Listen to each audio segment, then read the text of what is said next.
있어서 이제 가장 중요한 개념이 바로 이제 대승불교는 이제 우리가 흔히 이제 초기, 중기, 후기 이렇게 이제 크게 구분을 하는데 이것은 이제 교리적 발생에 따라서 구분을 하고 있습니다.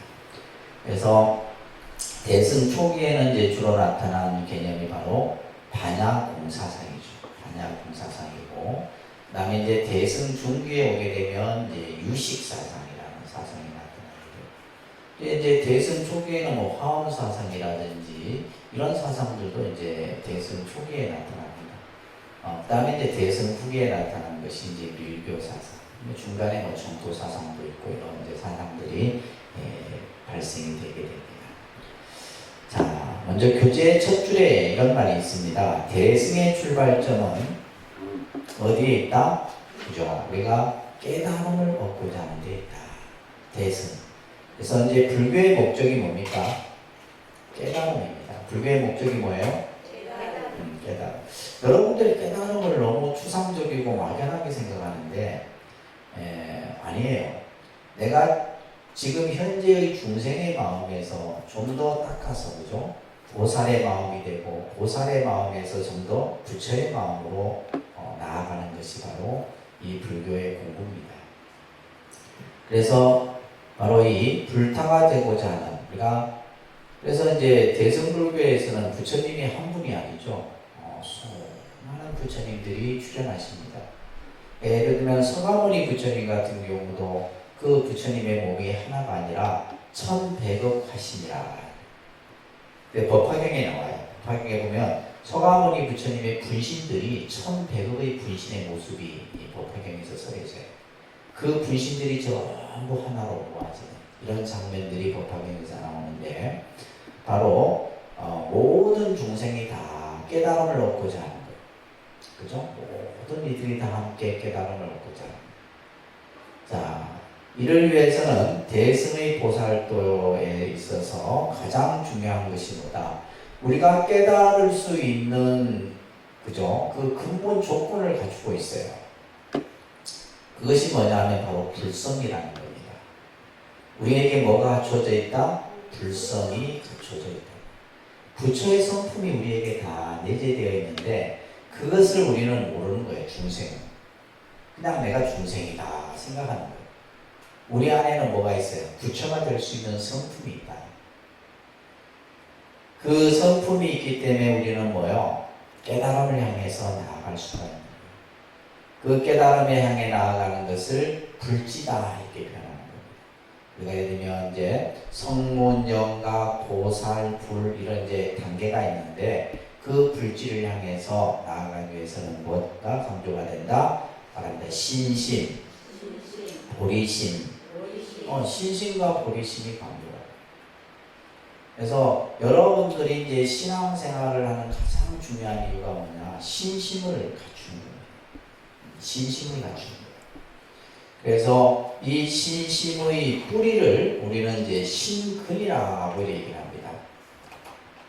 그래야지 이제 금생에 부처님 법을 만났을 때 이 신심을 다져놔야지만 다음 생에 여러분들이 다음에 또 어떠한 인연 속에서 부처님 인연을 만날 수 있게 됩니다. 이 신근, 믿음을, 그죠? 나무의 뿌리로서 설명한 거예요. 따르면 신근. 이 신근이 튼튼해야 돼요. 믿음의 뿌리가 튼튼해야지 여러분들이 믿음이 흔들리지 않고 뽑히지 않아요. 근데 이제 믿음이 약한 사람은 작은 바람에도 흔들리죠. 작은 것에서도 흔들립니다. 그러니까 이제 그 작은 바람이라는 것은 여러 가지 이제 신앙생활 하다 보면 장애가 생겨요. 어떤 꼴보기 싫은 모습도 보이고, 그죠? 마음에 안 드는 것도 보이고, 그죠? 여러 가지 것들이 나에게 나타납니다. 그런 것들이 전부 뭐예요? 우리가 이제 불교에서는 경계라 얘기를 합니다. 뭘 한다고요? 여러분들이 인생살이에서도 수많은 경계를 만나듯이 신앙생활에서도 많은, 우리 스님들도 마찬가지예요. 얼마나 많은 경계를 만나겠어요. 근데 예를 들면 이제 그 경계를 만나더라도 뭐요? 내가 그에 흔들리지 않고, 그죠? 어려움과 난관을 극복해 나가야 된다. 그래야지만 내가 한 단계 한 단계 올라갈 수 있는데, 그러기 위해서는 반드시 뭐가 필요하다? 이 신심이 필요하다. 믿음의 뿌리, 이것을 굳게 다집니다. 또한 보리심이라고 하는 것은 내가 깨닫고자 하는 마음, 그죠? 보리라고 하는 것은 다른 말로 얘기하면 지혜입니다. 그래서 신심과 지혜의 마음을 바탕으로 해서 여기에서 이제 나와 중생을 불러보지 아니하는 따라합니다. 동체 대비. 우리가 동체 대비라는 것은 모든 이 세상의 모든 것이 전부 하나의 동체다, 한 몸이다 이런 말이에요. 한 몸. 중생과 부처가 다르지 않고 중생이 곧 부처요, 부처가 곧 중생이다 이런 말들은 이제 스님들 법문에서 많이 하는데 그것은 바로 뭐예요? 동체의 사상이에요. 이 우주와 나는 뭐예요? 둘이 아니죠. 이 대지와 나는 둘이 아닙니다. 내가 살고 있는 이 환경과 나는 둘이 아니에요. 이것은 한 몸입니다. 그래서 우리가 이제 유마경에 보면 유마거사가 중생이 아프니 나도 아프다 이런 말이 있잖아요. 그죠? 중생이, 그러니까 중생의 이제 병이 드니 나도 병이 든 거예요. 중생의 병이 나오면 나 병 또한 나을 것이다. 이런 말이 있듯이 말합니다. 동체 대비. 그래서 한 몸이기 때문에 우리는 우리 마음속에 어떤 마음을 가져야 하냐? 대비의 마음을 가져야 됩니다. 대비의 마음은 뭐예요? 중생을 늘 연민히 여기는 마음이에요. 그죠? 중생을 늘 연민히, 이게 바로 보살의 마음이다. 이게 바로 보살이에요. 그래서 우리가 보살심이라 했을 때는 신심과 지혜의 마음을 바탕으로 해서 중생과 내가, 그죠? 둘러보지 않는 동체 대비심을 바탕으로 해서 그 마음을 일으키는 이가 바로 누구예요? 보살이다. 그래서 여러분들을 보살이라는 거예요. 보살이라 했을 때는 가장 중요한 것은 뭐다? 신심과 보리심을 바탕으로 한 동체 대비의 마음을 일으키는 이들. 그러면서 그 보살은 뭐예요? 공에 대해서 반야의 실천, 반야공에 대한 철학적인 식과 수행적 체득이 동시에 갖춰져야 되는 겁니다. 자, 우리 보살 공부했어요, 그죠? 그죠? 이제 여러분들 이제 잊어버리시면 안 돼요. 한쪽 귀로 듣고 한쪽 귀로 듣고. 다른 건 잘 기억하면서 이런 건 잊어버리는지 이게. 다른 건 머릿속에 한번 딱 들으면 그냥 딱 기억하면서. 보살이라는 말. 보살이라는 말은 바로 깨달음의 마음을 가진 중생이라는 뜻이에요. 그죠? 그래서 이러한 보살이 닦아야 할 여러 가지 내용들을 지금 책에서 설명하고 있는데, 그래서 이 페이지 보시게 되면 보살이 가지고 있는 수행의 가장 중요한 부분은 뭐다? 말합니다. 상구보리, 하와중생. 그죠? 보살은 항상 지혜를 늘 구하면서 중생을 늘 제도하는 거예요. 이게 보살입니다. 보살은 지혜를, 반야의 지혜를 구하면서 중생을 늘 제도하고자 하는 마음. 이 마음이 이제 갖춰져야 되는데, 반야경에 이런 구절이 있습니다. 그러니까 보살마살이 반야바라미를 구할 때는 신체나 생명을 돌보지 아니하고 명예나 이익을 구하지 아니하며 반야바라미를 수행할지라도 반야바라밀 그 자체에 집착해서는 안 된다. 자, 보살은 반야바라밀을 늘 닦는 겁니다. 여러분들이 이제 보살행을 한다라고 했을 때 그 보살행은 뭐예요? 반야바라밀입니다. 보살행은 뭐다? 반야바라밀입니다. 반야바라밀을 우리는 닦아가는 거예요. 자, 여러분들이 이제 반야바라밀을 여러분들이 육바라밀을 배우셨어요. 그죠? 육바라밀 다 기억하시나요? 육바람일 기억하세요?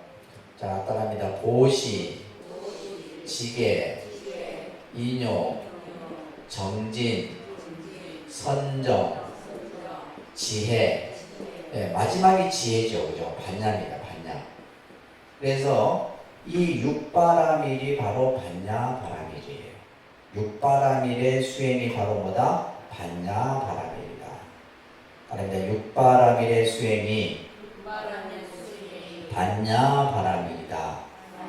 그래서 우리가 예를 들면 이제 보살의 수행을 통해서 보시를 그죠? 베풀고 지게를 지키고 인욕하면서 정진하고 마음을 닦으면서 궁극에는 뭐예요? 지혜의 완성을 이루는 이게 반야바람이에요. 딴 거 없습니다. 자, 예를 들면 여러분들이 절에 다니면서 내가 보살로서 어떻게 해야지 올바른 보살의 길을 가느냐? 반야바라밀의 수행이에요. 아시겠죠? 반야바라밀입니다. 뭐 예를 들면 뭐 이것저것 뭐 그냥 여러 가지 말들 다 필요 없어요.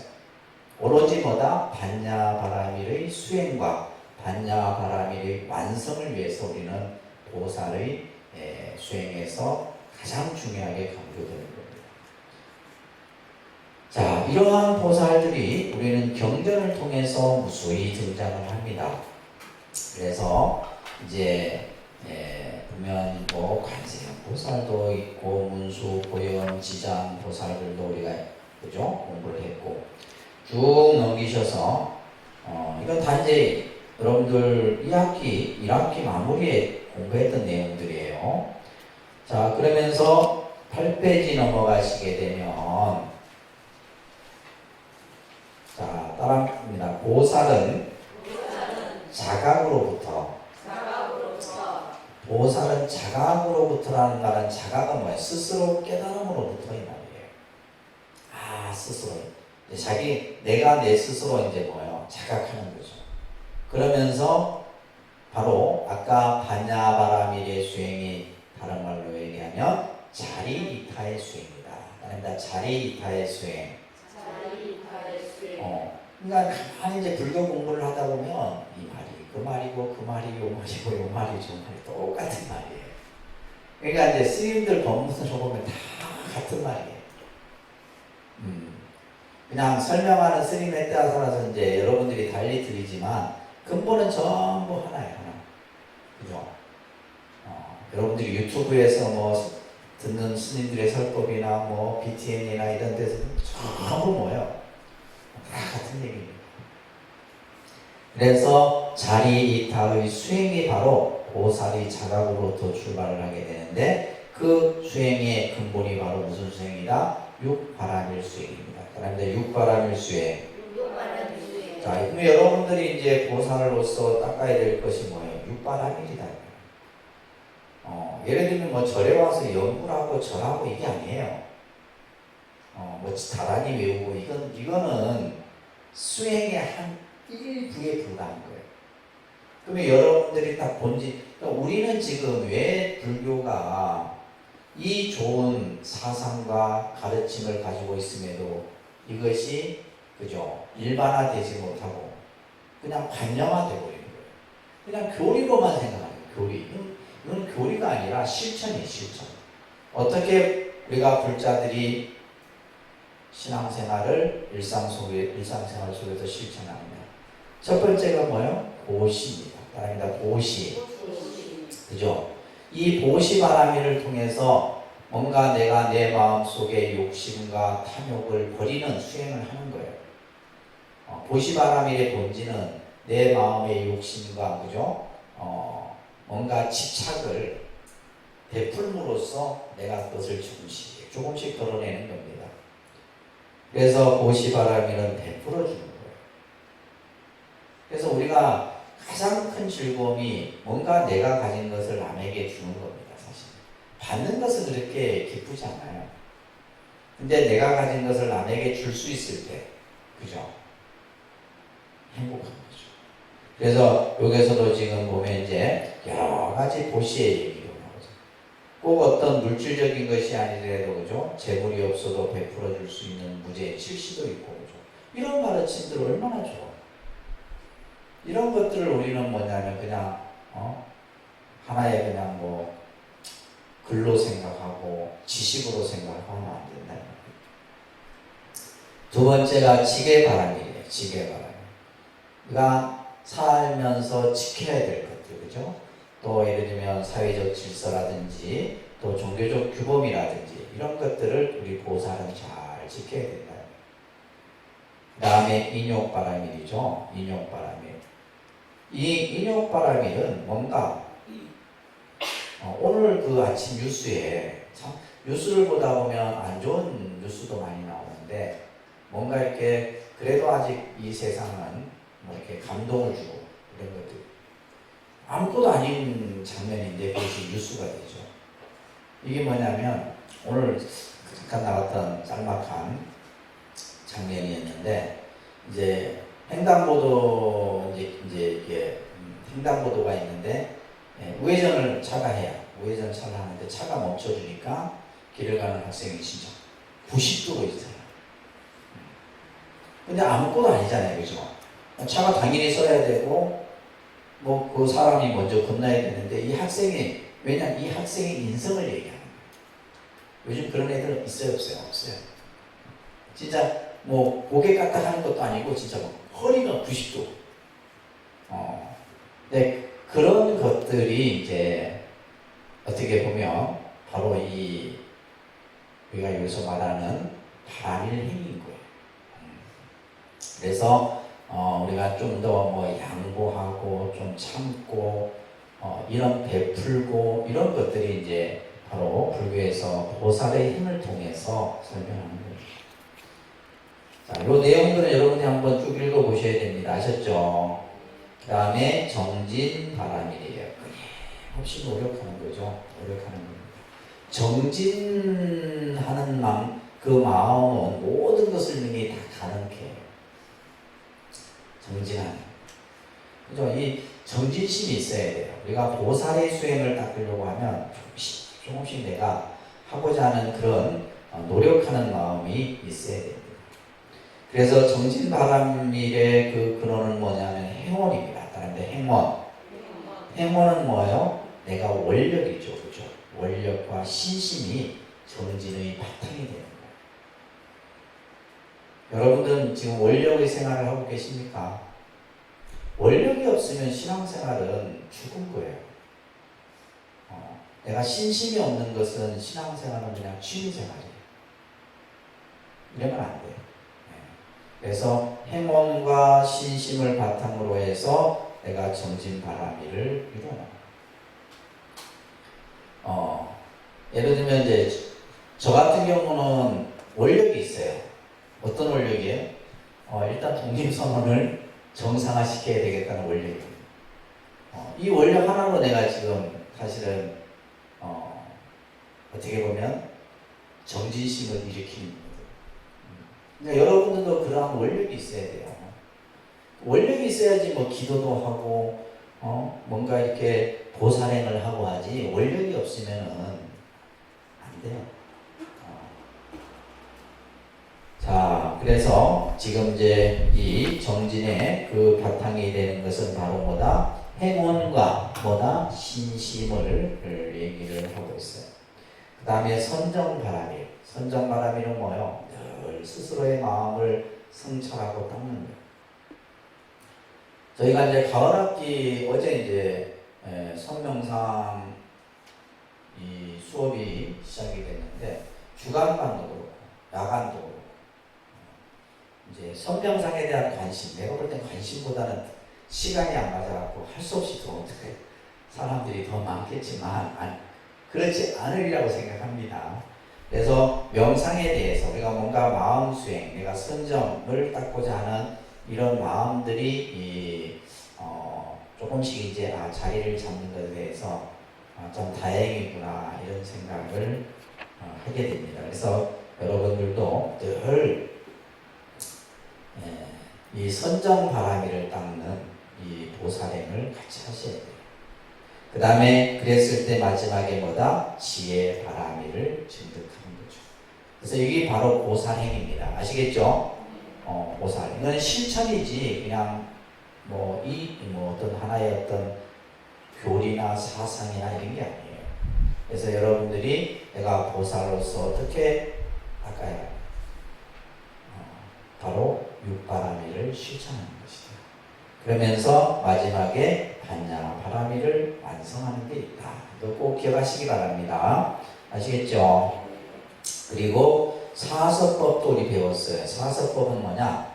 이거는 이제 우리가 뭔가 리더자로서의 역할을 하기 위해서 갖춰야 될 요건들이에요. 우리가 예를 들면 보살은 뭐예요? 중생을 이끄는 사람이잖아요. 중생을 늘 제도하고 중생을 교화하는 사람이다. 그러기 위해서는 네 가지를 가지고 중생을 나로 향하게 해야 돼. 첫 번째는 뭐예요? 따라합니다. 보시, 애어, 이행, 동사. 그렇죠? 우리가 이제 중생을 내가 이끌기 위해서는 100%해야 됩니다. 중생을 뭔가 이렇게. 그래서 우리가 이제 좀 그래도 내가 가진 것을 베풀 수 있는 마음이 있어야 되고, 두 번째가 중요해요. 두 번째가 뭐예요? 두 번째가 뭡니까? 에어설이에요. 그러니까 우리는 보면 이제 말을 아무래도 이제 언어적 행위들을 하게 되는데 말을 잘해야 돼요. 부드럽고 공손하고 상대를 좀 이렇게 편안하게 해주고 기쁘게 해줄 수. 근데 이게 안 되잖아요. 이게 안 되면 이제 전부 이제 사람들이 등을 돌리게 됩니다. 그래서 에어설입니다. 아시겠죠? 말 한마디라도 격려해주고 예를 들면 뭔가 따뜻한 그 마음을 전할 수 있는 이것이 바로 리더자로서의 중요한 개념이에요. 에어설입니다. 아시겠죠? 그 다음에 이행설은 뭐냐면 항상 이익을 위해서 내가 먼저 솔선수범하는 거예요. 내가 먼저 솔선수범하는 거예요. 그래야지 사람들이 따릅니다. 예를 들면 제가 주지라고 그죠? 게으름 피우고 하면 여러분들이 저를 따르겠어요? 제가 열심히 청소하니까 여러분도 하는 거예요.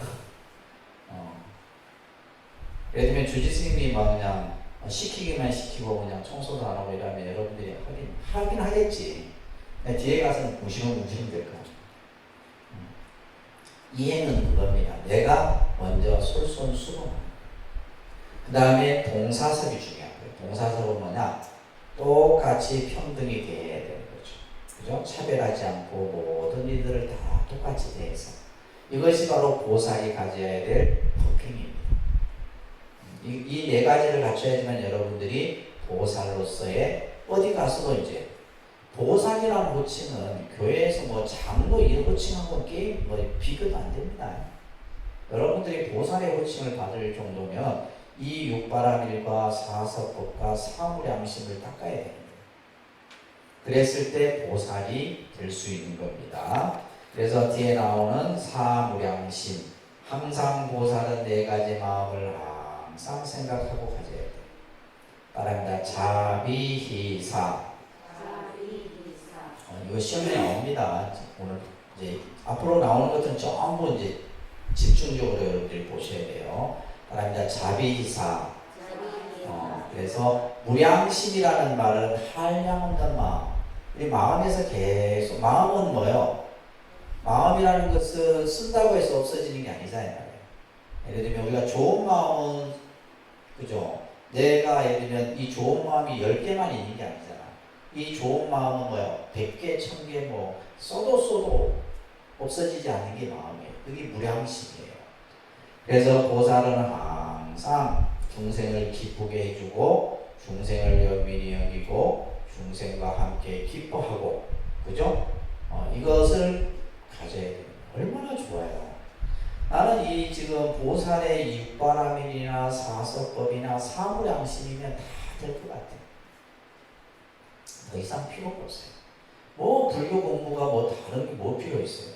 이 안에 지금 다 부처님이 설명하고 있는 거다. 그 다음에 마지막에 희무량심은 뭐예요? 이것 또한 이제 우리가 어떤 편견과 자기 생각을 가지고 상대적 차별을 하지 않고 뭐예요? 항상 평등히 중생을 대하는 거죠. 있는 사람이나 없는 사람이나 잘난 사람이나 못난 사람이나 똑같이 대하는 마음을 사무량심이다라고 얘기해요.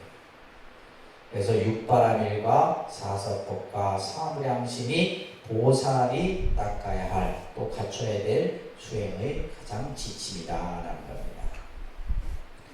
따라합니다. 보살은 초월적 인격체가 아니라, 초월적 인격체라는 것은 우리가 여러분들이 그냥 단순히 생각하는 관세음 보살, 지장 보살 이런 보살이 아니에요. 보살이 관세음 보살, 지장 보살도 초월적 인격체가 아닙니다. 항상 우리와 중생과 함께하면서 이러한 보살이 행해야 될 것을 실천하고 있는 일. 그러니까 자기 완성을 위해 끊임없이 진리를 추구하면서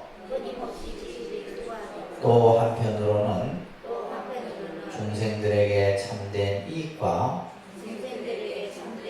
행복을 주기 위해 노력하는 모든 사람을 보살이라 칭한다. 그래서 우리는 스스로 자기 완성을 이루어가는 거죠. 그죠? 그 완성을 위해서. 그래서 자기 완성을 위해서 끊임없이 이제 진리를 추구하고 한다는 것은 결국 뭐예요? 우리는 뭔가 부족하고 결여된 부분들이 많다는 말이에요. 늘 우리가 이제 살아가면서, 그죠? 내가 노력해도 늘 부족해. 뭔가 부족해요. 완벽한 사람은 없다 이 말이에요. 그러나 이제 우리가 보살의 수행을 통해서 그 부족한 부분을 조금씩 메워나가는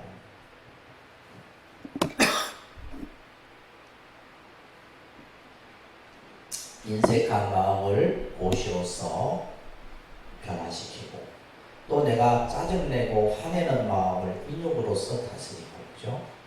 또 게으르고 나태함을 정진으로서 이겨내고, 이게 전부 우리가 이제 자기의 부족한 부분들을 만들어가는 거예요. 이게 바로 보살입니다. 아시겠죠? 네, 그래서 보살의 개념은 이 부분을 꼭 기억하시고 항상 이걸 근본으로 해서 우리는 불자가 돼야 되는 거예요. 이걸 근본으로 해서. 근데 우리는 뭐 그냥 절에 가서 뭐 그냥 기도하고 연구를 하고 뭐 하고 참선하고 맨날 해보세요. 이 육파라밀이 안 갖춰지면 아무것도 아닙니다. 아시겠어요? 그러니까 이제 절에 다니면 다닐수록 그냥 다 못돼지기만 못돼지지. 절에 다니면 다 못된 성품들만 늘어난다 이 말이에요. 이게 왜냐하면 이걸 안 하기 때문에 이 마음을 가져야 되는데 이 마음을 갖지 못하기 때문에. 자, 오늘 이제 우리가 이제 핵심 공부해야 될 것이 뭐냐? 반야공사상입니다. 이제 어려운 좀 내용인데, 사실은 이 반야공사상은 한 학기를 공부해야 될 내용인데, 한 학기 공부할 것을 여러분들은 뭐요? 원체 뛰어난 분들이라 그냥 1시간 안에 다 하세요. 하는 거예요. 이건 이제 대학에서 한 학기 공부해야 되는데, 굉장히 이게 많은 내용입니다. 자, 우리가 이제 부처님께서 금강경이나, 그죠? 반야부 경전을 이제 몇 년간 설했냐면 21년 설합니다. 49년 설법 중에 부처님께서 21년 설한 내용이 이 속에 담겨 있어요. 많은 이제 부처님께서 말씀을 하셨죠. 그 중에서도 가장 비중을 두고 우리 중생들에게, 여러분 생각해 보세요. 21년을 똑같은 얘기를 하시는 거예요. 이 이야기를. 공에 대해서 얘기를 한 겁니다. 공에 대해서. 특히 이제 이 대승경전 중에서도 특히 반야부 경전 가운데 가장 이제 오래된 형태의 경전이 보면 보살장경이라는 경이 있고 육바라밀 경이 있어요. 그래서 아까 이제 육바라밀 같은 경우는 이 육바라밀 경에서 이제 육바라밀에 대해서 쭉 설명을 하는 겁니다. 특히 이제 그 지루각참이라고 하는 역경가가 번역한 도행반야경, 여러분들 그냥 이 경전 이름만 들어도 그냥 금생의 수수한 인연인 거예요. 언제 이런 경전 이름 들어보겠어요, 그죠? 도행반야경이라는 경이 있는데 AD 179년에 번역된 경인데 가장 오래되고 초기에 나타난 경입니다. 그러면서 특히 이 도행반야경에서 주목해야 될 것은 뭐냐면 마하연이라는 용어가 처음 나타나요. 마하연. 아닙니다. 마하연. 마하연이라는 말이 뭐냐면 대승이라는 뜻이에요. 아닙니다. 마하연. 마하연. 그러니까 이제 대승을 마하야나 이렇게 했죠, 그죠? 다섯 사람입니다. 마하야나. 마하야나, 소승을 히나야나 이렇게 이제 하는데 바로 마하연이라는 이 용어가 이 도행반야경에 나타나는 거예요. 여기에서는 이제 여러 가지 이제 설명들이 나오는데 그 중에서도 뭐다? 공사상이 나타나요. 공사상이 출현하게 되고 또 이제 육바라밀, 보살의 시천 수행이 육바라밀에 대한 내용이 설해지고 있습니다. 저도 뭐 도행반야경을 보지는 못했어요. 보지는 못했는데 실제 이제 반야 사상을 연구하는 분들은 이 경전을 꼭 봐야 되겠죠, 그죠? 봐야 됩니다. 특히 이 반야 공사상은 여러분들이 꼭 기억해야 될 인물이 바로 용수보살이라는 보살이에요. 그런데 용수보살을 우리는 나가르주나라고 이렇게 또 이렇게 표현하는데 이분은 생존 연대가 150년에서 약 250년으로 추정을 합니다. 그래서 약 100년 정도, 100살 정도 사셨다 이렇게 하는데 대승보살 중에서도 이제 이 용수보살이 굉장히 중요한 인물이에요. 그러니까 부처님이 설해 놓으신 반야의 사상을 좀 더 우리들이 알기 쉽게끔 설명해 놓은 분이 바로 용수보살이에요. 그래서 용수보살의 여러 저서가 있는데 여기서도 지금 이제 설명하고 있는 것처럼 중론이라고 하는 사상 첫 책이 있어요. 중론. 이 중론은 저희가 이제 대학원 과정에서 이제 공부를 다를 못합니다. 조금 내용들만 이렇게 이제 공부를 하는데 한번 보면 좋죠. 이 중론도. 그리고 이제 대지도론이라는 책이 있어요. 이 용수보살이 지은 책 중에 따라합니다. 대지도론. 대지도론 100권으로 이루어져 있어요. 100권으로 이루어져 있는데 이 지도론이 어떤 책이냐면 부처님이 설해놓은 반야경이 600권 반야라고 얘기합니다. 몇 권 반야? 600권 반야. 그래서 우리가 보통 600구 반야라고 하는데 그 중에서도 이제 577권이 금강경이에요. 이 600권 중에서 577권이 해당되는 게 금강경인데 이것을 이 용수보살이 주석을 달아놓은 거예요. 그 뜻을 전부 풀이해 놓은 것이 대지도론이에요. 대단하죠, 그죠? 대단한 거예요. 그러니까 이제 반야를 우리가 좀 더 이해하려고 하면 뭘 봐야 돼요? 대지도론을 또 봐야 돼요. 또 공을 좀 더 이해하려고 하면 중론을 봐야 돼요. 이런 식으로 이제 불교 공부를 하는 겁니다. 그래서 불교 공부는 아무나 하는 게 아니에요. 진짜 머리 좋은 사람이 해야 돼요. 그래서 이러한 용수보살에 의해서 반야의 공사상이 확립되었다. 그래서 여러분들 용수보살을 꼭 기억하세요. 아셨죠? 용수보살하면 반야 공사상을 확립한 보살이다. 자, 그 밑에 보면 반야경이 이제 여러 종류가 있어요. 소품반야, 대품반야, 신만송반야 등등등등등 너무 많습니다. 그 중에서도 대반야경 14페이지 바랍니다. 대반야경 몇 부? 600부 반야다. 그래서 우리가 반야부 하면 600부 반야 꼭 기억하세요.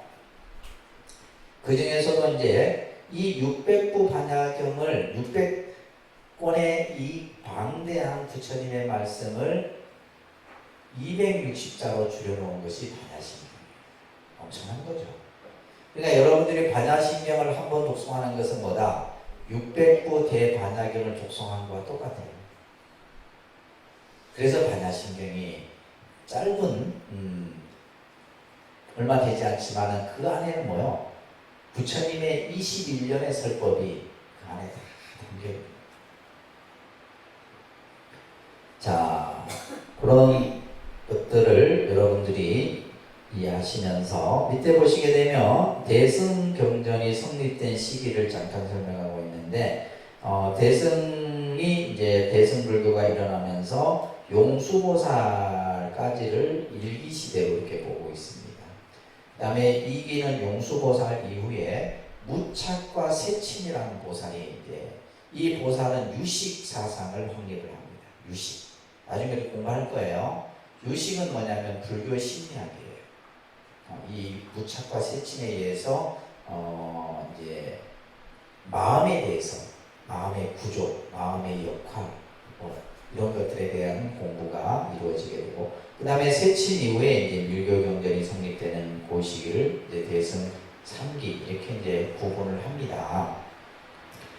자, 이런 것들은 이제 일반적인 개념으로 이해하시면서, 자, 오늘은 반야경에서 핵심, 특히 반야바람일에 대해서 공부를 할 거예요. 반야바람일.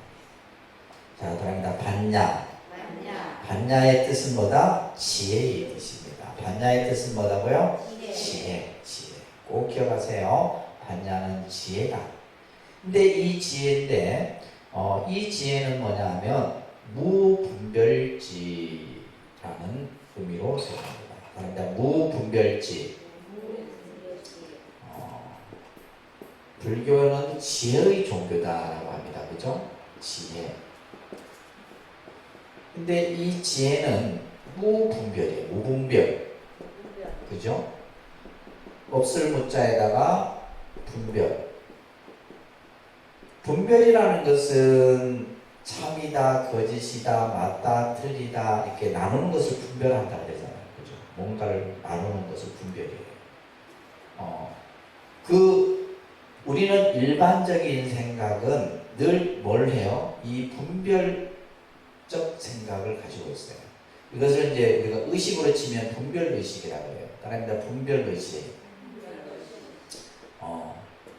그래서 이제 나중에 유식에서 보면 제7식, 이 이제 말라식이라는 의식이 있는데 우리의 의식 속에 있습니다. 이 말라식이라는 의식이 분별의식이에요. 그러니까 우리는 뭘 보면 뭐예요? 좋다, 싫다, 그죠? 내 마음에 든다, 안 든다, 모든 걸 보잖아요.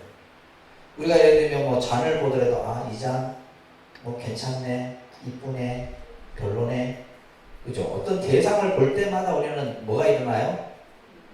분별의식이. 사람을 보더라도 그 사람을 보고 저 사람 뭐 어떨 것이다, 저떨 것이다, 이미 벌써 뭐예요? 스스로 의식 속에서 분별을 하는 거예요. 여러분들이 뭐 음식을 보더라도 마찬가지고, 그죠? 자, 오늘 여러분들 떡 보는 순간 뭐예요? 맛있겠나 맛없겠나 분별했어요, 안 했어요? 이건 내가 모르게 그냥 이거는 참 맛있어 보인다. 이거는 맛없을 것 같아. 일어날 거예요. 그러니까 우리는 지금 보면 모든 대상에 대해서 뭘 한다? 분별을 하는 거예요. 그러니까 좋은 거는 뭐예요? 분별을 해서 좋은 거는 취하려고 하고 나쁜 것은 버리려고 하죠. 취사가 이루어지는 거예요. 뭐가 이루어진다? 취하고 버리는 것을, 이것이 이루어져요. 이게 이제 뭐예요? 우리가 흔히 말하는 괴로움의 원인이 되는 거예요. 근데 이 분별이 없으면 괴로울 일이 없는데 우리는 뭐예요? 이 분별을 하는 거예요.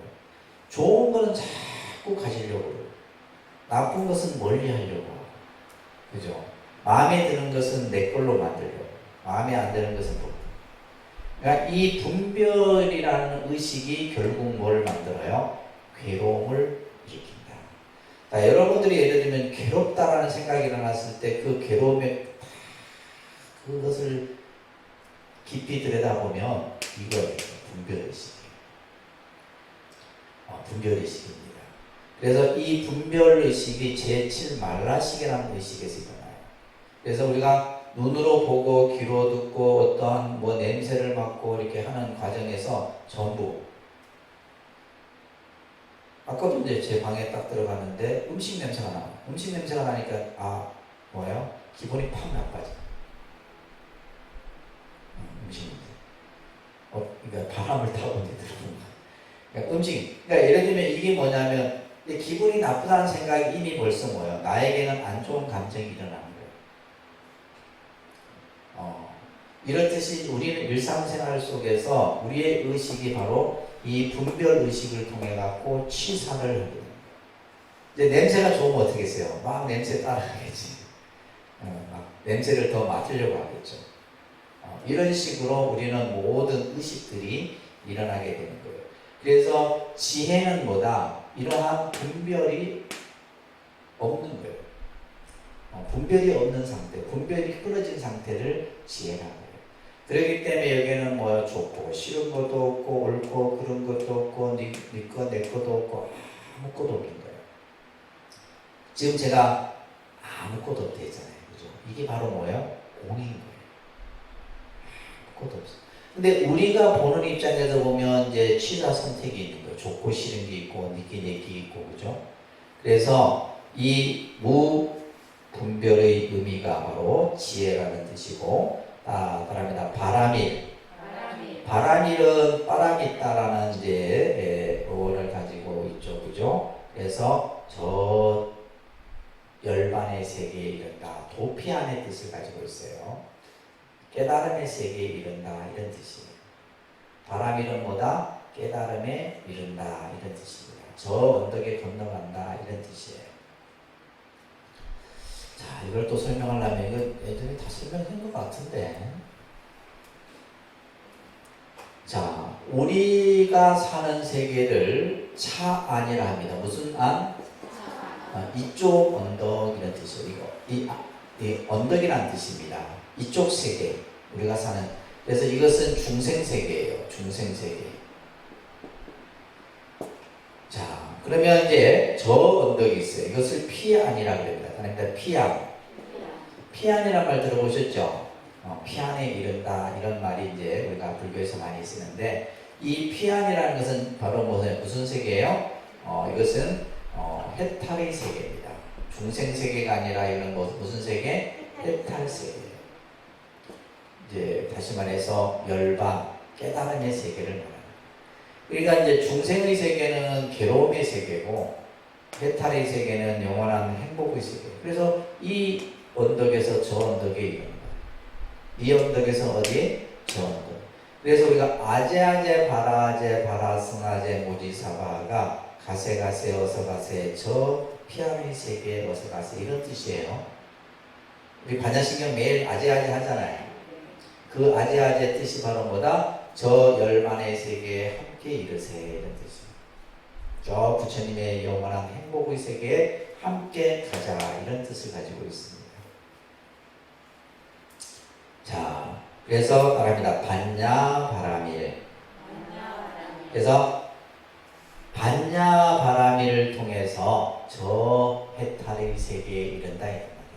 우리가 보시 바라밀을 통해서, 지계 바라밀을 통해서 전부 뭐예요? 해탈의 세계에 이룰 수 있는 그러한 의미가 이 속에 담겨 있습니다.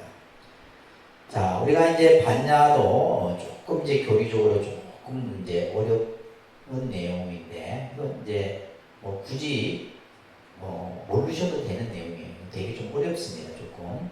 따라합니다. 실상반야, 관조반야, 문자반야. 이것을 이제 삼종반야라 그래요. 삼종반야, 실상반야, 관조반야, 문자반야. 그러니까 이제 용어가 어렵죠. 실상, 관조, 문자는 여러분들이 다 이제 아는 거니까. 그러면 이제 예를 들면 실상이라는 것은 참 모습을 실상이라고 해요. 실상의 의미는 뭐다? 참 모습. 그러니까 이제 이 세상의 모습이 바로 뭐요? 이 세상에 지금 우리가 보는 이것이 바로 실상반야예요. 그리고 그것을 그대로 우리가 이제 살아가는 그죠? 이 모습이 바로 뭐예요? 관조반야예요. 그리고 이 사람은 이렇게 살고 저 사람은 저렇게 살고 어떻게 살고 뭘 먹고 살고 어떤 직업을 가지고 살고 이건 뭐예요? 문자반야예요. 이렇게 이제 이 반야의 모습을 세 가지로 나누는데 따라합니다. 오온이 한량 없으므로 반야 바라밀이 한량 없다.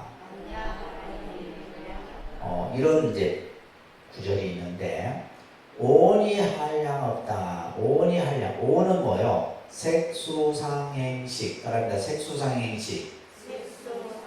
이 색수상행식이 한량이 없다라는 것은 실상반야예요. 실상반야라는 것은 있는 그대로다. 있는 그대로. 또한 반야바라밀이 한량 없다라는 것은 관조반야예요. 이 반야가 한량이 없다라는 경구, 이것은 문자이기 때문에 문자반야다. 자, 이렇게 이제 3종 반야를 얘기하는데 여러분들이 그 밑에 나오는 얘기를 조금 잘 더 기억을 하셔야 돼요. 일체지라는 말이 있는데 일체지를 이제 지혜로서 표현하는 대품 반야경에 나오는 구절입니다. 자, 같이 합니다. 그때 수보리가 부처님께 여쭈었다. 세존이시여, 세종께서는 일체 종지를 말씀하셨습니까? 부처님께서 수보리에게 말씀하셨다. 나는 일체 종지를 말하였다. 수보리가 말씀드렸다. 부처님께서 일체지를 말씀하시고 도종지를 말씀하시며 일체 종지를 말씀하셨는데 이 세 가지 지혜는 어떤 차별이 있습니까? 부처님께서 수보리에게 말씀하셨다. 살바야는 곧 성문과 벽지불의 지혜요 도종지는 보살마살의 지혜이며 일체종지는 모든 부처님의 지혜이다. 자, 그래서 여기서 세 가지 지혜가 나와요. 그죠? 아까 세 가지 3종 반야가 나왔는데 도종지, 그죠? 일체지, 일체종지. 그래서 우리가 이산해원 전사의 발언을 해보면 일체종지를 이루어지이다. 이런 구절이 나와요. 일체종지, 일체종지.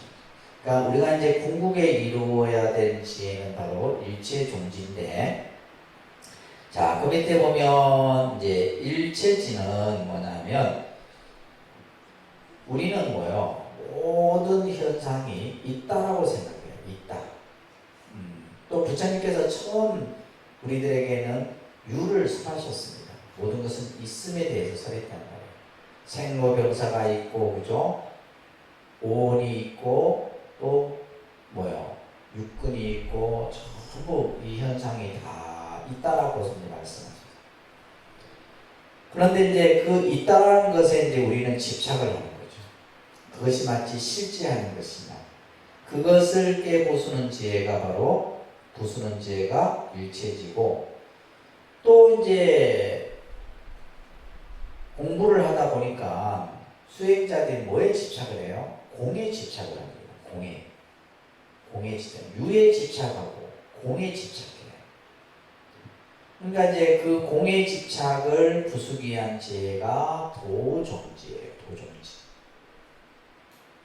우리는 이제 불교를 쉽게 얘기하면 뭐예요? 집착하지 않는 거죠. 집착을 버리라 얘기하는데, 근데 우리는 보면 있다라는 것에 집착하고, 또 공부를 좀 한 사람은 공을 얘기하니까 공에 집착을 해요. 이 공에 집착하는 것을 악취공이라고 합니다. 공에 집착을 해요. 그래서 마지막에 부처님께서 설하신 것이 바로 중도의 지혜를 말하는데, 이 중도의 지혜가 바로 뭐다? 일체중지다. 그러니까 우리가 예를 들면 이제 이루어야 될 것이 바로 뭐요? 중도의 지혜죠. 어느 한쪽에 치우치지 않는 거예요. 있다라는 것으로 치우치지 않고 공에도 치우치지 않고. 알겠습니까? 불교는 이 가르침을 얘기하는 거예요. 그러니까 이제 공부에도 단계가 있죠. 여러분들이 지금 이제 기본 과정부터 이렇게 하나하나 올라오는 것도 왜 그러냐면, 처음에 부처님께서는 아까도 금방 얘기했듯이 뭘 설하셨어요? 유를 설합니다. 뭘 설해요? 유, 있다. 유는 있다예요, 그죠? 있다라고 이렇게 말씀하셨어요. 있다라고 하니까 우리는 뭐요? 아, 진짜 있는 거구나. 그죠? 생로병사도 있고, 그죠? 안이비설신이도 있고, 색성양 미처법도 있고, 뭐 다 있다라고 생각해요. 그래서 우리 중생은 뭐라 생각해요? 아, 이것이 있구나, 이렇게 이제 생각을 하는 거예요. 있다라는 것에 집착을 합니다. 근데 실제 있는 거예요? 아니죠. 공부를 하면, 우리가 이제 여러분들이 이제 불교 공부를 하다 보면, 아, 있다라는 것이 실체하는 것이 아니구나라는 것을 알게 돼요. 영원하지 않잖아요. 그죠? 이 세상의 모든 것은 뭐에 의해서 만들어졌다고 배웠어요? 그죠? 연기에 의해서 만들어졌다. 뭐에 의해서 만들어졌다? 연기에 의해서 만들어졌다. 연기에 의해서 만들어진 것은 생겼다 없어지고 없어졌다 또 생기고 하는 거예요. 있는 게 아니에요. 이 세상에 존재하는 모든 여러분들이 보여지는 이 몸뚱아리도 마찬가지고 마음도 마찬가지고 이 우주도 마찬가지예요. 우리는 있다고 생각하지만 그거는 실제하는 것이 아니라 잠시 머물렀다가 없어집니다. 그래서 이제 부처님께서 이제 뭘 설했어요? 그죠? 무를 설했어요. 무. 없다. 있는 게 아니다. 그러면 이 무를 설한 이유는 있는 것에 대한 집착을 깨뜨리기 위해서 무를 설했다. 없다 하니까 또 없는 것에 집착해. 없는 것에 집착해. 공에 집착하는 거예요. 그래서 중생은 또 이게 뭐예요? 이거에 또 집착을 해요. 그러니까 있다라는 것에도 그죠? 집착을 깨뜨리기 위해서 무를 설했더니 또 무에 집착을 해요. 그래서 마지막에 부처님께서 뭘 설해요?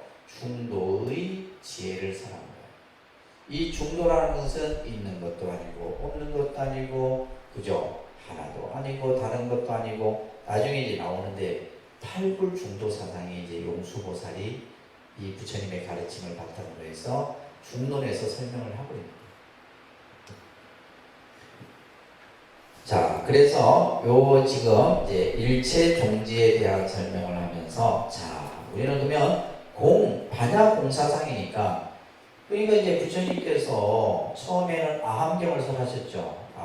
아함경 보면 다 있다라는 설법이에요. 아함경을 설했는데 아까도 얘기했듯이 중생이 있다는 것에 집착하니까 그 다음에 부처님이 뭘 설해요? 반야공을 설한 거예요. 반야공을 설하니까 또 이제 공에 집착해서 또 그 다음에 설한 것이 바로 화엄이고 법화의 개념을 설하신 거예요. 이런 식으로 이제 불교의 가르침이 이제 전개가 되는데, 자, 공을 여러분들 이제 오늘 정확하게 이해를 하셔야 됩니다. 아셨죠?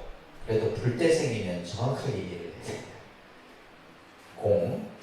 공은, 그죠? 이 우리가 이제 공할공, 뭐 비일공 이렇게 하는데, 한자로, 그죠? 제 본명에 공자가 들어가 있잖아요. 저희 의사 선생님이 이거 지어줄 때 그랬어요. 불교의 핵심이 공이다. 그래서 너 본명에 이 공을 넣은 거다. 나한테 얘기를 해주시면서 공해. 자, 공의 의미가 뭐냐? 공을 수냐라고 이렇게 인도말로 표현합니다. 그런데 수냐. 이것은 이제 한마디로 텅 비어 있다. 공은 뭐다? 텅 비어 있다. 자, 생각을 해보세요. 텅 비어 있어요. 지금 우리는 보통 지금 이 비어있는 공간을 우리는 뭐라 그래요? 허공이라 그래요. 허공. 뭐 그죠? 공이죠. 지금 이 허공 가운데 이 지금 여기 있어요. 허공 가운데 여기 있는데 이 비어있는 그 공간은 뭐예요? 그죠? 공인 거예요. 텅 비어있는 상태. 아무것도 없는 상태. 그런데 중요한 것은 텅 비어있다 해서 아무것도 없는 게 아니다. 비어있는 공간에 우리는 뭐야? 또 다른 것을 채울 수 있죠. 그래 안 그래요? 비어있다 해서 아무것도 없는 게 아니라 요게 공간이 있으니까 요게 또 뭔가를 놓을 수도 있는 거예요. 이게 공이에요. 그러니까 공이라는 것은 부정이 아니라 뭐예요? 긍정이에요. 긍정. 이게 중요한 뜻이 있는 겁니다. 자, 그래서 아무것도 없는 텅 빈 상태. 그죠? 공은 뭐다? 아무것도 없는 텅 빈 상태를. 그래서 이제 예를 들면 그 밑에 보면 수냐타 공의 성질 이런 의미로도 사용하는데 혹은 이제 공성, 공상 뭐 이런 용어들이 영어로는 이제 이 공을 emptiness, boiled 뭐 이런 식으로 이제 번역을 합니다. 보통 우리가 이제 인도에서 0이라는 숫자가 발견됐는데 이 0이 바로 공의 의미예요. 우리가 0이라는 것은 아무것도 없는 숫자지만 그죠? 이 0이 있음으로 해서 모든 것이 채워지는 거예요. 이 수학에서 이 0이라는 이 숫자가 인도에서 발견이 됩니다. 자, 그래서 따라합니다. 공은 대립의 의미가 아니라 대립의 의미는 뭐요? 유와 무에 있다 없다라는 개념이 아니에요. 아시겠죠? 대립의 의미가 아니라는 말은 유다 무다 이런 의미가 아니고 따라합니다. 융합의 의미로서 융합의 의미라는 것은 뭐요? 이 유무를 다 초월해버려요. 유와 무를 다 그냥 담아버리는 거예요. 이게 공이에요. 이해됩니까? 이해되세요? 이해되면 좀 고개를 끄덕끄덕 좀 하세요. 그래서 대립의 의미가, 대립이라는 것은 있다, 없다, 좋다, 싫다 이런 어떤 상대적 개념이 아니라 공은 뭐다? 이 유무를 전부 하나로 만들어버려요. 이게 공이에요. 그래서 융합의 의미로서 말합니다. 공간적으로는 비어있으나 그래서 아까 비어있는 것을 허공에 비했잖아요. 그죠? 그런데 그곳에는 뭐다? 많은 것을 채울 수 있다. 이게 공이에요. 그래서 공을 부정적으로 생각하지 말고 이 공은 어떻게 보면 완전 긍정이에요. 공의 의미는 뭐다? 완전 긍정의 의미다라고 이해를 하셔야 됩니다. 아시겠죠? 그래서 보통 공을 잘못 이해하면 부정이라고 생각해요. 왜? 없을 무자를 이제 쓰다 보니까 그냥 없다라는 그냥 우리가 이제 이 없을 무자에서 그냥 없다라는 표현이지만은 실제 공이 가지고 있는 의미는 그러면 왜냐하면 수냐라는 이 인도말을 중국 사람들은 공이라는 글자로 번역을 안 합니다. 공이라는 글자보다는 전부 뭘로 번역을 해요? 무로 번역을 해요. 그래서 반야신경에 보면 전부 무, 아니비, 설신의 무, 색성량, 미촉법, 무한계, 내지, 무의, 식기무 전부 없을 무자만 있어요. 금강경에도 마찬가지예요. 전부 무라는 글자로 번역을 해요. 왜 그럴까요? 중국인들이 당시 이제 이러한 그 반야 공사상이 중국에 한참 막 이게 일어날 때 뭐냐면 노자 사상이 성행했을 때, 중국의 노자 철학. 이 중국의 노자 철학의 핵심이 뭐예요? 무입니다. 그래서 중국 사람들이 무라는 글자를 좋아해요. 무라는 글자를. 그래서 이 공이라는 이 글자보다는 전부 뭘로 번역했다? 무로 번역. 그러니까 무로 번역하다 보니까 이제 이 무라는 글자는 그냥 없을 무자 이렇게 사용하니까 그냥 없다, 공하면 없다 이렇게 없는 게 아니에요. 그냥 있다 없다의 개념을 초월해 버리는 것이 공이에요. 비어 있으나 그 안에는 뭐다? 모든 것이 채워줄 수 있는 것이. 그래서 이제 공을 우리는 진공묘유라고도 표현합니다. 다른데 진공묘유. 자, 이 진공묘유라는 의미를 잘 이해해요. 진공이라는 것은 텅 비어 있죠, 그죠? 텅 비어 있는 것을 우리는 진공 상태다 해서 이제 진공이라고 해요. 진공, 텅 비어 있어. 묘유라는 것은 뭐냐면 모든 것이 다 있다는 거예요. 따라합니다. 진공묘유. 진공묘유라는. 이 공이 이제 공을 가장 이제 한마디로 이제 설명할 때 이 진공묘유를 가지고 설명을 합니다. 그래서 비어 있으나 그 안에 그죠? 모든 것이 채워져 있다. 자, 그러면서 이제 용수보살은 이런 얘기를 합니다. 따릅니다. 공은 연기이다. 그래서 우리가 이제 연기라는 사상이 나중에 이제 이 공과 연결이 되게 돼요. 그래서 공과 연기가 어떤 관계냐 이런 것들이 이제 논문으로 계속 나오는 거죠. 공은 연기다라는 말을 이제 용수보살이 하게 되는데, 자 보시게 되면 우리가 이제 부처님 초기 설법에서 부처님이 설하신 내용 중에 하나가 바로 모화설입니다. 말합니다. 모화설. 모화설은 뭐냐? 나가 없다. 나가 없다. 나라는 것이 없다. 나라고 할 만한 실체가 없다. 그죠? 이것은 실체에 대한 부정의 의미로서 이 모화설이 이제 반야공에 와서는 뭘로 바뀌어져요? 공사상으로 발전이 돼요. 그러니까 무아의 개념이 뭘로 발전돼요? 공으로 발전돼요. 무아의 개념이. 그래서 이제 교리가 이제 한 단계 이제 업그레이드 된 겁니다.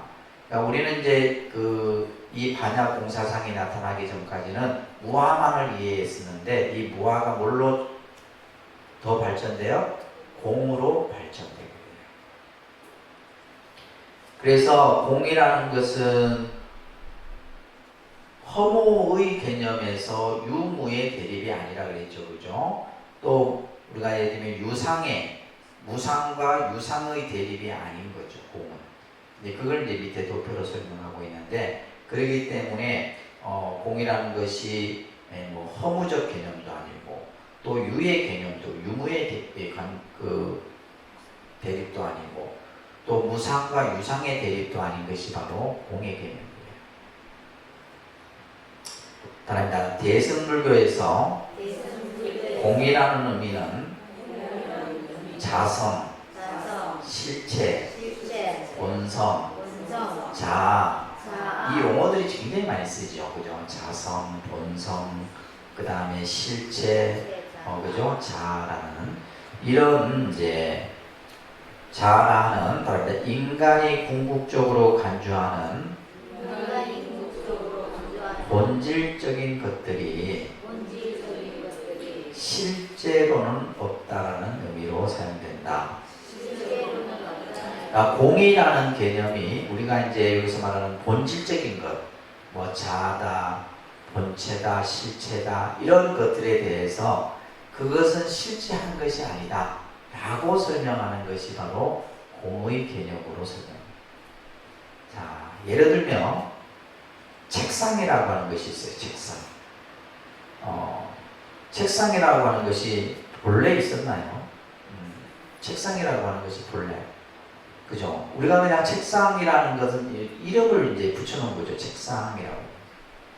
책상이라고 하는데 이 책상은 본래 없었던 거예요. 그냥 우리가 그냥 가명, 이름을 붙여놔서 그것이 마치 이게 책상이구나 우리는 이제 생각을 하게 된 거죠. 사람이 앉아서 책을 보거나 공부할 수 있는 것은 책상이다. 이렇게 이제 뭐가 된 거예요? 관념화 된 거죠. 근데 공의 입장에서 보면 이건 책상이 아니다라고 얘기합니다. 공의 관점에서 보면 책상. 왜? 자, 만약에 이제 이것을 분해해요. 뭐 예를 들면 뭐 부서지거나 그냥 나사를 풀어갖고 분해해 놔버려요. 그러면 분해해 놓은 상태는 책상이에요? 아닌 거죠. 그러면 그 책상이 되기 위해서는 뭐예요? 여러 가지 이제 예를 들면 나사도 예를 들면 필요할 거고 합판도 필요하고 여러 가지 것들이 이제 어우러져서 그죠? 결합되어져서 이게 바로 뭐예요? 연기인 거예요. 근데 실체하는 것이 아닌데 마치 우리는 그냥 있는 거죠. 임시적으로 그냥 존재하는 것뿐이에요.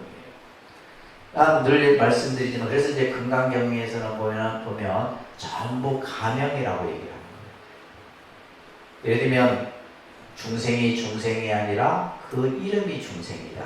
부처가 아니라 그 이름이 부처다. 전부 이런 식이 돼요. 부처라고 하는 실체도 없고 중생이라는 실체도 없고 아무것도 본래 공한 것이다. 그래서 금강경은 공을 가장 잘 드러내는 경전이죠. 금강경은. 자, 예를 들면 우리가 이제 이 컵이라고 하는 것도 우리가 이름을 붙여놓은 것이지, 우리가 이제 그냥 이름을 붙여서 이렇게 컵이라 한다. 컵이 있다. 근데 실제 컵이 있는 것이냐? 공의 입장에서 보면 이건 있는 것이 아니다. 깨져버리고 나면 이거는 뭐예요? 없어진 거죠. 그래서 이제 이러한 개념으로 이제 우리가 공을 이해해야 되는데, 자, 대풍반야경이라는 경에서 요 두 줄이 엄청난 의미를 다 설명하고 있어요. 따라합니다. 일체 제법은 화합 인연생인 가락에 무자성이며 내지 무아이며 그런 까닭에 불가득이요 무소유요 무법이므로 공이다. 자, 이 공을 가장 잘 드러낸 아주 명구입니다. 명구. 그러니까 이걸 이해하면 졸업시켜 드릴게요. 요 구절만 설명할 줄 알면 이제 이건 뭐 불교를 다 보는 거 다 이렇게 이해하는 거나 마찬가지거든요. 자, 일체 제법이라는 말은 일체 모든 것을 이 말이에요. 그죠? 일체 모든 현상, 존재하는 것들은 뭐다? 화합 인연생이다.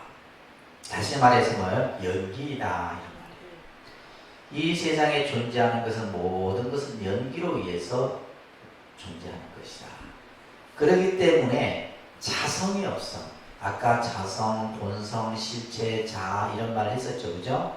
다시 말해서 실체가 없는 것이다.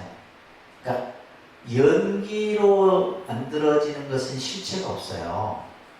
그냥 인연에 의해서 생겼다, 인연에 의해서 없어지는 것이지 실체가 없는 거예요. 자성이 없다 이 말이에요. 그렇기 때문에 나라고 할 만한 것이 없어. 무아예요. 무아. 나라고 할 만한 것이 없어. 그렇기 때문에 가히 얻을 수가 없어. 얻을 것도 없다. 불가득이다 이 말이에요. 얻을 것도 없어요. 또한 무소유요. 소유할 바도 없다 이 말이에요. 그러니까 예를 들면 우리는 이제 모든 것에 대해서 소유적 관점을 가지고 있잖아요. 내 거다 생각하잖아요.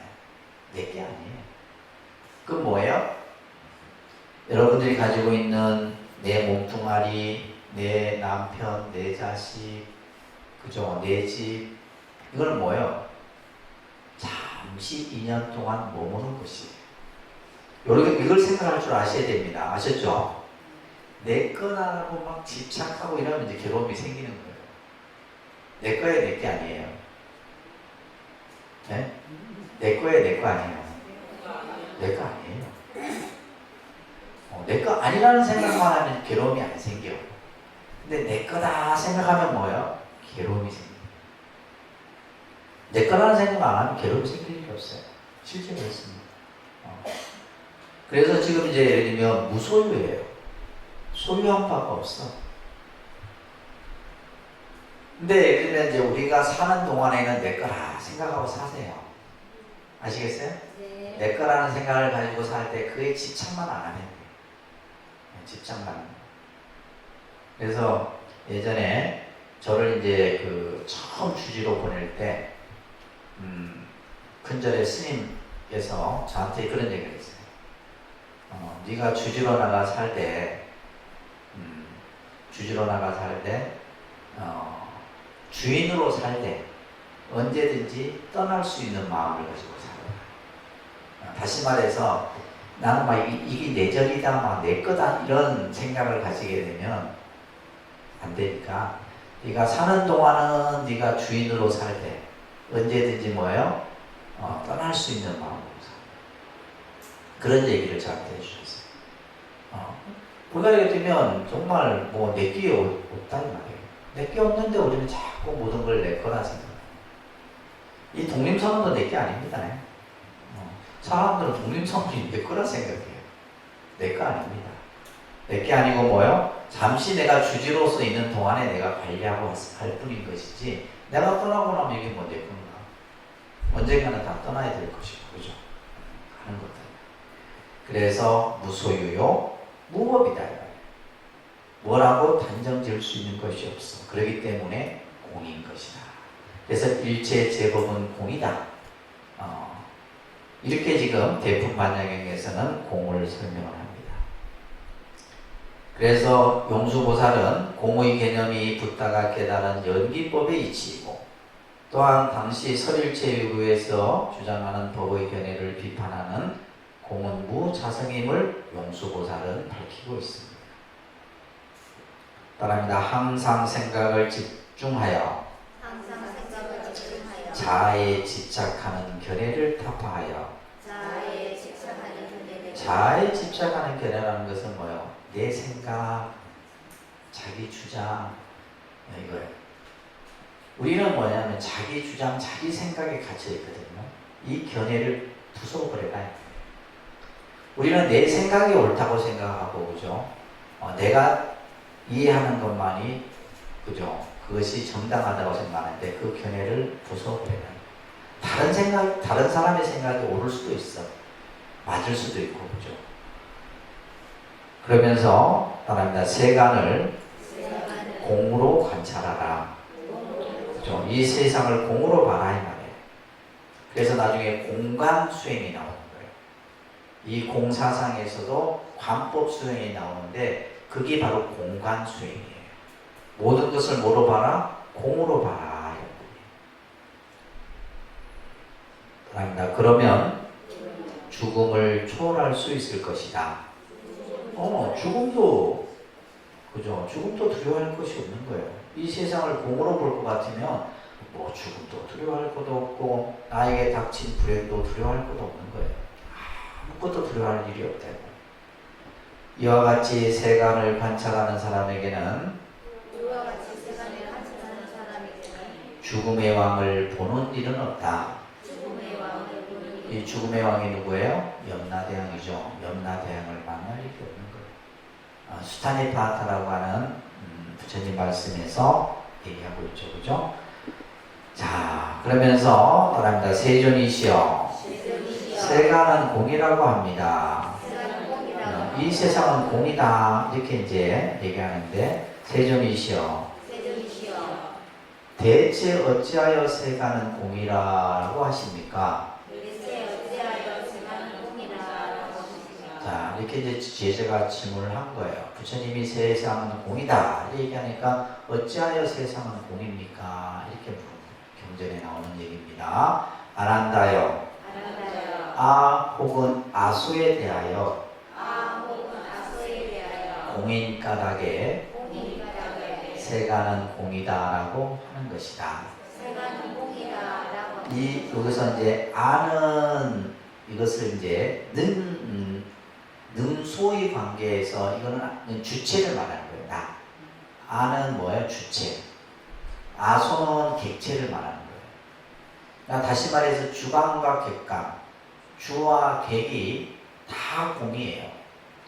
다시 말해서 나다, 내 것이다 라고 하는 것이 전부 공인 거예요. 나라는 것도 없고 내 것이라고 할 것도 없다. 그렇기 때문에 부처님께서는 세간은 공이다 라고 얘기를 하신 거예요. 자, 따라합니다. 그러면 안 한다요. 무엇이 아 혹은 아소에 대하여 공한 것인가 하면 눈은 아 혹은 아소에 대하여 공이다. 자, 우리가 눈이라는 것은 그죠? 우리는 내 눈이래요. 그죠? 내 눈 이렇게. 그죠? 그러니까 이 눈이라고 하는 것도 보면 이제 눈이 가지고 있는 주관적인 거 있죠. 예를 들면 뭐 눈이 이제 예를 들면 뭐요? 시신경, 뭐 광막, 뭐 수정체 등등. 또 이 눈은 어떤 대상을 보는 거기 때문에 이건 아소예요. 이제 주관과 객관을 얘기할 때.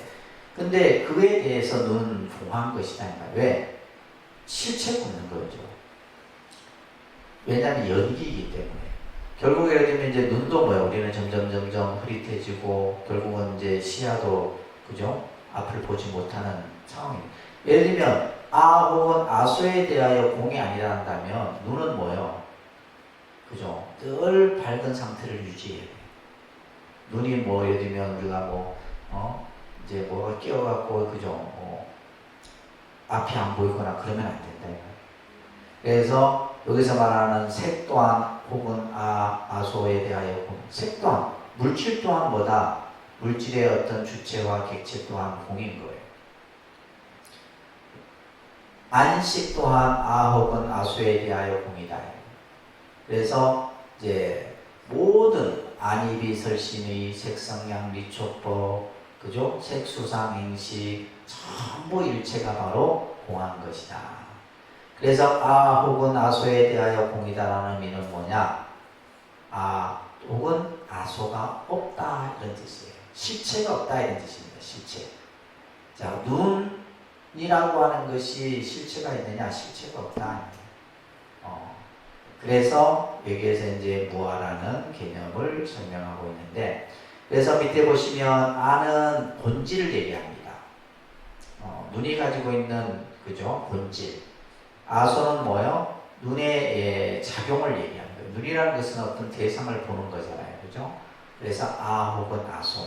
또 예를 들면 뭐 눈뿐만이 아니라 코도 귀도 마찬가지예요. 그래서 모든 감각에 대해서 이렇게 설명을 하고 있는 겁니다.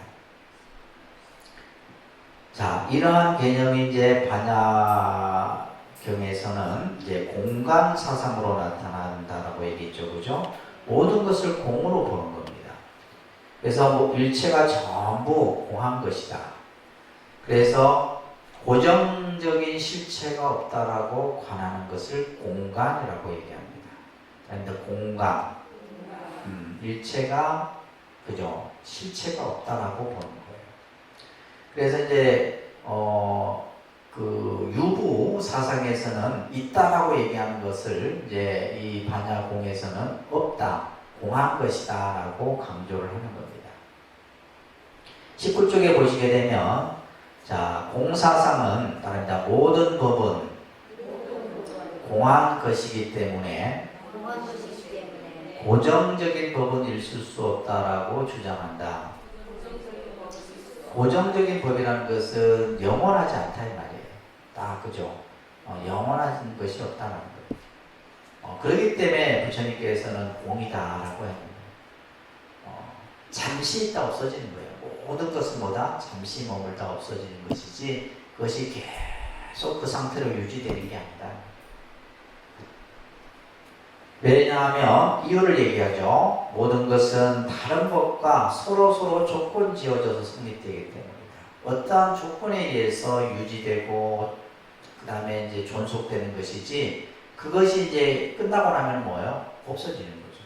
우리 몸뚱아리도 마찬가지예요. 어떠한 조건에 의해서 이 몸이 이제 유지되다가 나이가 들고 점점 이제 그죠? 우리의 육신이 작용이 점점 쇠퇴하게 되면 결국은 없어지는 거예요. 그러니까 이건 내 의지하고 상관없어요. 그죠? 내가 아무리 젊음을 유지하고 이 육체를 건강하게 유지한다 해도 나이가 들면 그죠? 결국은 이 노화를 누구는 뭐 막을 수 없어요. 이것이 바로 뭐다? 공이라는 거예요. 그래서 고정적 실체의 본성을 갖지 않는다. 그렇기 때문에 이것을 뭐라 하냐? 무자성이다. 무자성. 실체, 자성이 없다 이런 얘기예요. 이 세상 모든 것에는 자성이 없다. 이것을 공으로서 설명하는 거예요. 그래서 반야신경에도 보면 색은 공과 다르지 않고 공은 색과 다르지 않으며 색이고 공이요 공은 고색이고. 다시 말해서 공이라는 것은 단순히 없다 이것이 아니라 있는 그 자체를 얘기하는 거예요. 눈에 보이는 우리가 이제 색 자체가 공인 거예요. 현상 자체가 공인 것이고 또 공은 또 색이다 이 말이에요. 이런 식으로 이제 반야경에 그러면서 모든 법은 공의 모습이다. 반야신경에 나오는 이 핵심 구절이죠. 모든 일체의 법은 뭐다? 공이다라는 거예요. 그렇기 때문에 불생불멸이요 그죠? 불구부정이다. 깨끗하고 더러운 것도 없고 그죠? 생겨나고 멸하는 것도 없는 거예요. 공의 입장에서 보면 불생불멸 불구부정이에요. 근데 이제 우리의 중생의 입장에서 보면 깨끗하고 더러움이 있어요 없어요? 있죠. 있습니다. 근데 실체의 모습에서 보면 깨끗하고 더러운 게 별로 없다 이런 얘기예요. 근데 우리가 이제 중생이 가진 생각에서 우리가 예를 들면 뭐 일반적 견해에서는 생사가 있고 생멸이 있고 깨끗하고 더러움이 있고 나와 너가 있고 하지만은 그러니까 이제 우리가 이 반야의 공사상을 반야바라미를 닦아서, 그죠? 이것을 체득했을 때는 일체가 전부 공이야. 내 것도 없고 네 것도 없고, 그죠? 나라 할 만한 것도 없고 다 공한 것이. 이게 이제 공의 개념인 겁니다. 그래서 깨끗하지도 더럽지도 않고 늘어나거나 줄어드는 것도 없다. 자, 여기서 중요한 얘기를 하고 있어요. 그 밑에 줄에 따라합니다. 일체가 공이라고 관할 수 있는 것은, 자, 제가 여러분들에게 막 그냥 몇십 년을 일체가 공이다 얘기해도 여러분들은 못 알아듣습니다. 무슨 말인지 아시겠어요? 지금 제가 1시간을 막 열강을 하고 해도 여러분들이 공에 대해서 몰라요. 왜? 왜 그래요? 반야바라밀다를 행하지 않기 때문에. 보시, 지계, 인욕, 정진, 선점의 바라밀을 닦지 아니하면 이 공을 알 수 있는, 공은 지식으로 하는 게 아닙니다.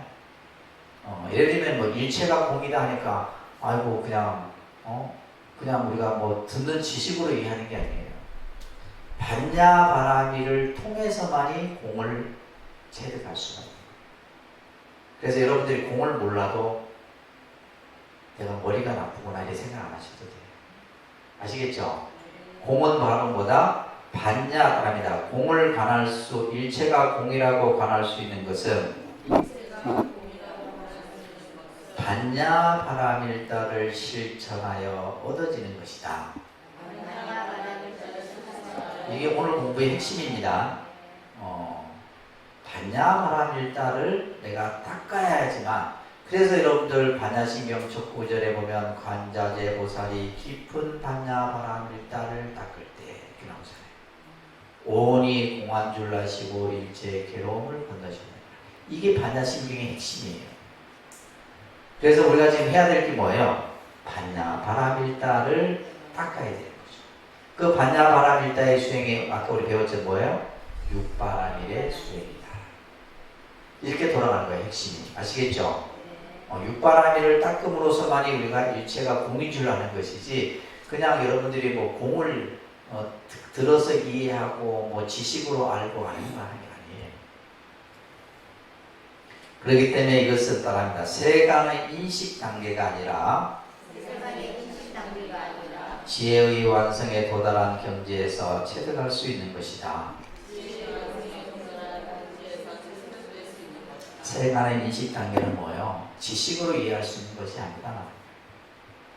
배워서 알고 뭐 배워서 모르고 그런 단계가 아니고, 반야바라밀의, 그죠? 완성에 이르렀을 때 이 공을 일체가 공인 줄 알게 되는 거예요. 그러면 일체가 공인 줄 알게 되면 아무런 괴로움이 없어요. 아까 이제 관자재 보살이 반야바라밀을 닦음으로써, 그죠? 오온이 공한 줄 아시고 괴로움을 건너셨다. 괴로움으로부터 벗어나는 길은 바로 반야바라밀의 수행이에요. 그래서 밑에 공간은 지혜 반야로서 반야바라밀의 경지에서 얻어지는 것이다. 자, 20페이지 보시면 따라합니다. 망질의 약, 잘못된 집착으로 현상을 보아서는 안 된다. 망질이 뭡니까? 망질. 그릇된 집착이에요. 그릇된 집착. 내 것이 아닌데 내 거라 생각이 망질이에요. 아시겠어요? 내 것도 아닌데 자꾸 내 거라 생각이 망질이에요. 내 소유가 아닌데 내 소유라 생각하는 거 망질입니다. 그로 인한 잘못된 집착으로 이 세상을, 현상을 보지 말아라. 이 말이에요. 사물의 겉모습에 집착해서도 안 됩니다. 자, 사물의 겉모습. 있는 게 아닌데 우리는 있다라고 싫지 않다고 생각합니다. 영원하지 않는데 자꾸 영원하다고 생각합니다. 그게 바로 뭐예요? 사물의 겉모습에 집착해서도 안 되고, 그 본질이 공임을 꿰뚫어 볼 수 있어야 됩니다. 이것 또한 뭐를 통해서만이? 반야바라밀의 수행을 통해서만이 우리가 벗어나죠. 그러니까 지금 보면 이제 어떤 망질에 의한 그릇된 집착으로 인해서 생겨나는 이런 모든 우리의 중생의 어리석음이 바로 뭐예요? 반야바라밀의 수행을 통해서만이 완성될 수 있는 거예요. 이게 부처님 말씀입니다. 이해되시겠어요? 자, 그러면서 이제 용수보살의 중간 사상은 이제 다음 주에 조금 하고 그 다음에 법화화엄 사상 이렇게 연결해서 하도록 하겠습니다.